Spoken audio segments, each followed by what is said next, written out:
Welcome to Luca is a Billionaire, where the only thing I invest in is your answers. You start by confirming prerequisites: Flutter, platform SDKs, and a Firebase project. Now add Firebase Core and Firebase messaging to PubSpec. YAML and run Flutter pubget, then open Firebase console and register your Android and iOS apps. For Android, download Google Services. JSON, and for iOS, download Google Service Info. Plist. Once done, place those files into platform directories and add the Gradle and Plist config entries so Firebase services load at app start. This gets us ready to integrate messaging code. Next, configure each platform. For Android, edit Android/build. Gradle and app/build.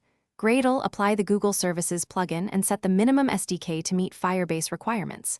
For iOS, enable push notifications and background modes, upload your APN's key to Firebase, and ensure the Plist is bundled. In Flutter code, call widgets Flutter binding. Ensure initialized, then await Firebase. Initialize app in main, and request notification permissions. This makes sure your app can receive and display push notifications reliably.